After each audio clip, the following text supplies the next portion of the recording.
Simple. अब future tense का हिंदी में कैसे समझाएंगे कि वाक्य के अंत में गा गे गी आता है फ्यूचर टेंस में। सिंपल फ्यूचर टेंस में वाक्य के अंत में क्या आएगा? सिंपल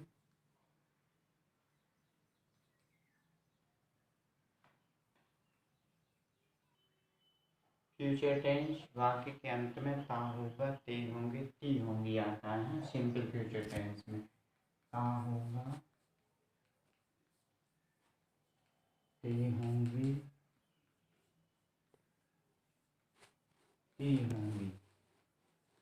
जब इंग्लिश में लिखेंगे हम तो इसको सब्जेक्ट लिखेंगे प्लस विल सेल लिखेंगे plus main verb first form लिखेंगे प्लस ऑब्जेक्ट लिखेंगे प्लस प्रेडिकेट लिखेंगे। जैसे राम स्कूल जाएगा या राम स्कूल जाता होगा। Ram will go to school. Suman फूल तोड़ती होगी तो सुमन विल प्लक फ्लावर।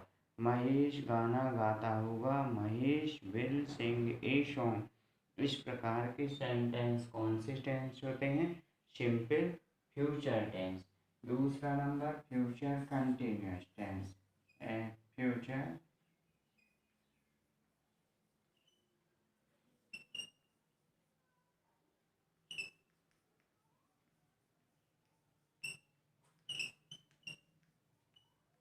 इस वाक्य के अंत में रहा होगा,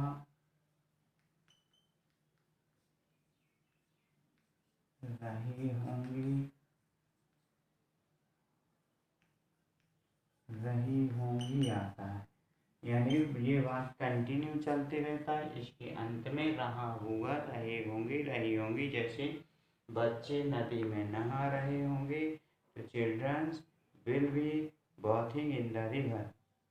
बच्चे कक्षा में पढ़ रहे होंगे, children will be learning in the class. शिक्षक कक्षा में पढ़ा रहे होंगे, teacher will be teaching in the class. इस प्रकार के सेंटेंस जो है वो कौन से कहलाएंगे? Future continuous tense.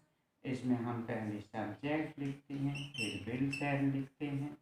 विल शैल के बाद में हम मेन वर्ब का, इसके बाद बी का प्रयोग करेंगे। बी के बाद मेन वर्ब का फर्स्ट फॉर्म आईएनजी के साथ प्रयोग करेंगे। फिर ऑब्जेक्ट प्रयोग करेंगे और ऑब्जेक्ट के बाद फिर प्रेडिकेट प्रयोग करते हैं। तो जैसे वाक्य होता है, जैसे शिक्षक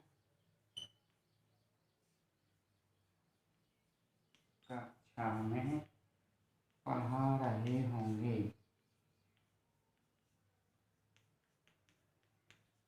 teacher will be teacher, teacher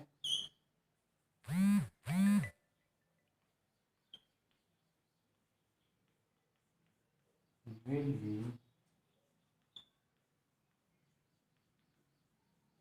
teaching in the class. इस प्रकार से आप क्या बनाएंगे? Future continuous tense. तीसरा नंबर होता है फ्यूचर परफेक्ट टेंस।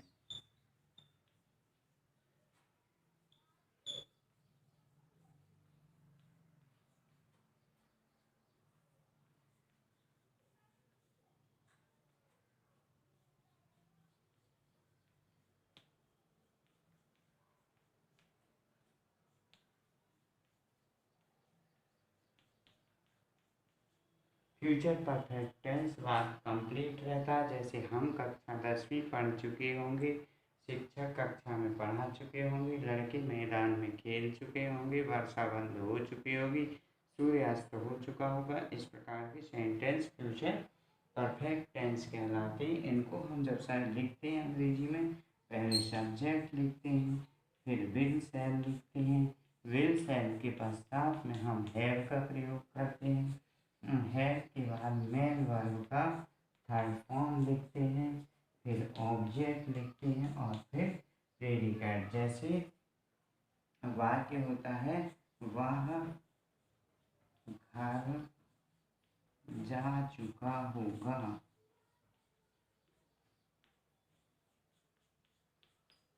तो क्या लिखेंगे? He will have gone to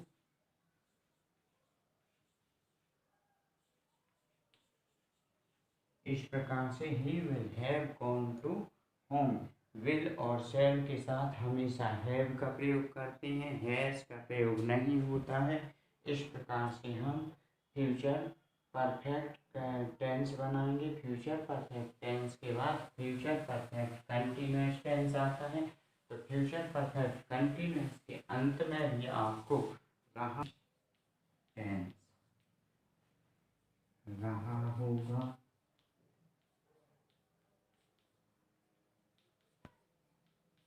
रहे होंगे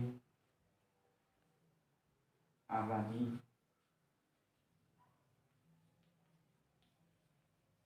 निश्चित रहती है।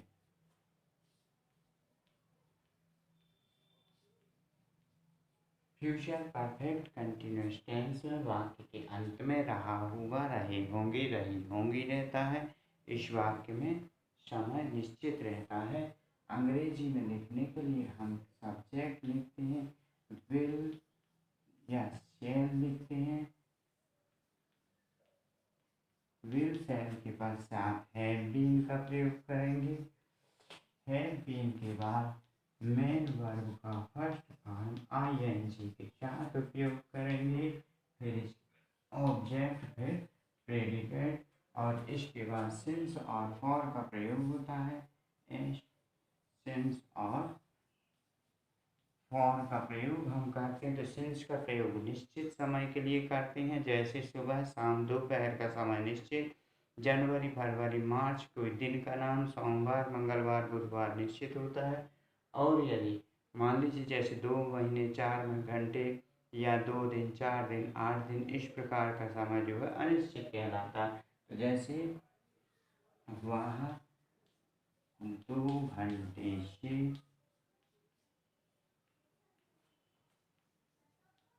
पढ़ रहा होगा। He will have been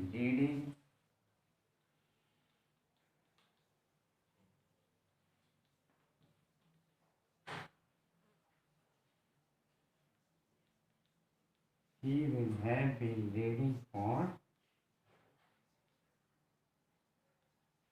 2 hours।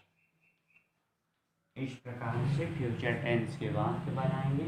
फिर ऐसे 8-10 वाक्य बनाने से फ्यूचर टेंस बन जाता है।